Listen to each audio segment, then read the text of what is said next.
ہے جو بندے کو کسی عمل پر ابھار سکے۔ مثال کے طور پر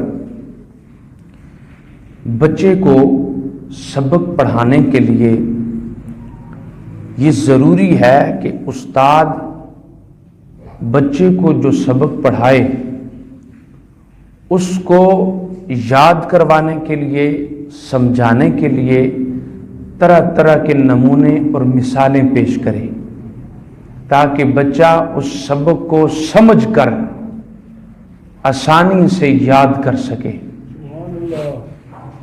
مثال کے طور پر استاد اگر بچے کو الف کا تلفظ کروانا چاہتا ہے تو استاد پہلے خود الف کا تلفظ کرتا ہے اور بچہ استاد سے سن کر خود بخود اس لفظ کا تلفظ کر لیتا ہے۔ اگر استاد بچے کو اس لفظ کا تلفظ نہ کروائے، بچے سے کہے کہ وہ خود ہی اس کا تلفظ کرے، تو یہ بات بچے کے لیے ناممکن ہوتی ہے۔ استاد جب تک الف کو لکھ کر اس کی شکل بنا کر بچے کو سمجھاتا نہیں تب تک بچہ سمجھتا نہیں۔ بعینہ اسی طرح امت اور نبی کا تعلق استاد اور شاگرد کا سا ہے۔ جب تک نبی کی ذات اپنی تعلیم کا کامل نمونہ اپنی امت کے سامنے پیش نہیں کرتے تو اس وقت تک امت اس پر عمل کرنے سے قاصر رہتی ہے۔ جتنا کامل نمونہ ہوگا اتنی ہی کامل تعلیم ہوگی، جتنا کامل فن ہوگا اتنا ہی استاد بھی کامل ہوگا اور آگے اس کے شاگرد صفت کمال سے متصف ہوں گے۔ نبی جس قدر اپنی تعلیم کا نمونہ بہترین انداز سے امت کے سامنے پیش کرتا ہے اور خود اس پر عمل کر کے دکھاتا ہے تو پھر اتنا ہی نبی کی تعلیم عام فہم اور جاذب ہونا شروع ہو جاتی ہے۔ برائی کے بدلے نیکی کرو، یہ کہنا آسان ہے مگر اس پر عمل کرنا انتہائی مشکل ہے۔ کسی بات کا کہنا بڑا آسان ہے مگر اس پر عمل کرنا بڑا مشکل کام ہے۔ کوئی شخص آپ کو گالی دے تو آپ غصے سے بے قابو ہو کر 20 آگے سے سنا دیتے ہیں۔ اگر کوئی آپ کو پتھر مارے تو آپ کا جی چاہتا ہے کہ میں اس کے ٹکڑے ٹکڑے کر دوں۔ کوئی آپ کے بچے کو تھپڑ مارے تو آپ اس انسان کو قتل کرنے کے در پہ ہوتے ہیں۔ الغرض ادنا سی ادنا حرکت کا بھی جب تک آپ بخوبی اندازہ نہیں لگاتے تب تک دل کی تسکین نہیں ہوتی۔ وقت تو یہ تھا کہ برائی کے بدلے نیکی کی جاتی، گالی کے بدلے دعا دی جاتی، پتھر مارنے کے بدلے پھول نچھاور کیے جاتے، بیٹے کو مارنے والے کو معاف کر دیا جاتا، مگر یہ کہنا پڑے گا کہ یہ کام بڑا مشکل کام ہے۔ اب یہ ایک جملہ ہے، روایتی جملہ، غریبوں کی مدد کرو، غریب کی، یہ بڑا جملہ خوبصورت بھی ہے اور حقیقت بھی ہے، لیکن ایک غریب سردی سے کانپ رہا ہے اور وہ آپ سے کپڑے کا سوال کرتا ہے، کیا آپ اپنا گرم کوٹ اتار کر اسے پہنا کر اسے سردی سے بچا سکتے ہیں؟ ایک شخص بیمار ہے، مر رہا ہے، اس کی جان کو خطرہ ہے، وہ آپ سے علاج کروانے کی درخواست کرتا ہے، کیا آپ پیسہ لگا کر اس کی جان کو بچا سکتے ہیں؟ ایک شخص مقروض ہے، کہتا ہے کہ قرض خواہ نے مجھے تنگ کر رکھا ہے، نقدی رقم دو، کیا آپ نقدی رقم دے کر ان کی جان کو پناہ دے سکتے ہیں؟ بڑا مشکل کام ہے، لیکن نبی کی ذات ایسی ذات ہے جو اس مشکل کو بھی آسان کر دیتی ہے۔ وہ برائی کے بدلے نیکی کر کے دکھاتی ہے کہ میری امت برائی کے بدلے نیکی کرنے کا ڈنگ کیسا ہونا چاہیے. اس لیے اللہ کے قرآن نے کہا لقد کان لکم فی رسول اللہ اسوۃ حسنہ، فرمایا کہ تمہارے رسول کی زندگی تمہارے لیے عمدہ اور بہترین نمونہ ہے. اگر آپ رسول اللہ صلی اللہ علیہ وسلم کی زندگی پاک کو مشعل راہ بنائیں گے، آپ کی سیرت کا مطالعہ کریں گے، آپ کے کردار پاک کو پڑھیں گے، آپ پر یہ حقیقت روز روشن کی طرح واضح ہو جائے گی کہ آقا علیہ السلام نے اپنی ساری زندگی میں اپنی زبان پاک سے ایک لفظ بھی ایسا نہیں نکالا جس پر عمل کر کے امت کو نہ دکھایا ہو. آج دنیا جنگوں سے تنگ آ کر امن امن پکار رہی ہے. ہر ملک اور ہر قوم صلح اور امن کا دائی ہے.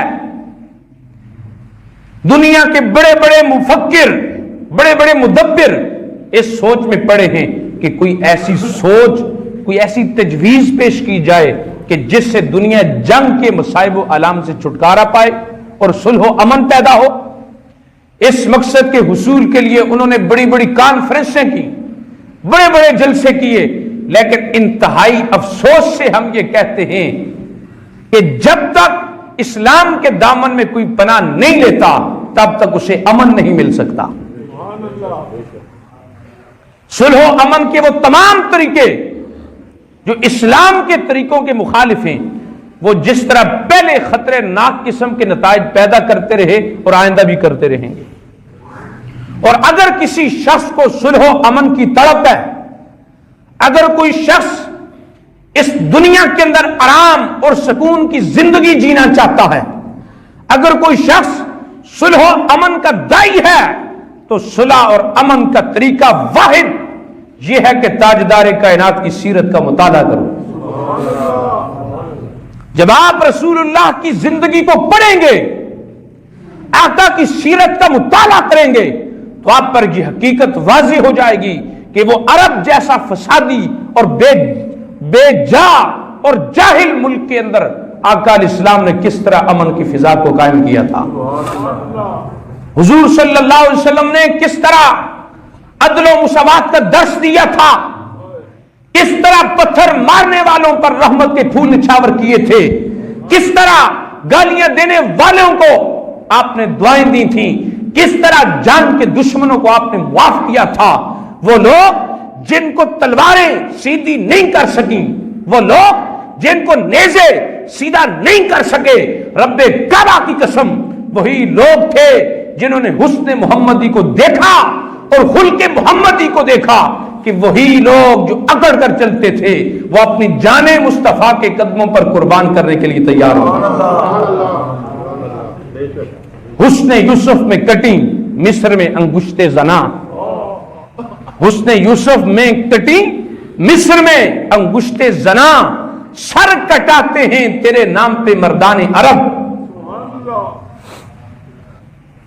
ہم دیکھتے ہیں کہ جب انسان جنگ کی حالت کے اندر غیظ و غضب سے بے تاب ہوتا ہے، رحم و کرم کے سارے جذبات وہ ختم کر دیتا ہے، صرف اور صرف دشمن کو تباہ و برباد کرنے کا ٹارگٹ ہوتا ہے اس کے پاس. لیکن این اس حالت میں وہ مدینے کے ماہی دشمنوں کے ساتھ بھی کریمانہ سلوک کرتے ہیں، ان کو معاف کر دیتے ہیں، اور مجبوراً یہ یقین کرنا پڑتا ہے وہی ہستی سراپا کرم ہے جس نے دنیا کے اندر فضا امن کی قائم کر کے رکھ دی ہے. اہل مکہ نے غزوہ احد میں جب بہت سے مسلمان کو شہید کر دیا، یہاں تک کہ حضور کے وہ پیارے چچا جان حضرت امیر حمزہ رضی اللہ تعالیٰ عنہ کی شہادت ہوئی، اور خود حضور صلی اللہ تعالی علیہ وسلم کے دندان مبارک کا ایک چھوٹا سا حصہ شہید ہوا، اور آقا علیہ السلام کی پیشانی مقدس زخمی ہو گئی. کسی نے کہا حضور ان کے لیے بد دعا کریں. حضور علیہ السلام نے انکار نہیں کیا، اپنے ہاتھ اٹھائے، دعا کی. وہ دعا کیا تھی؟ اللہم اہدی قومی لا یعلمون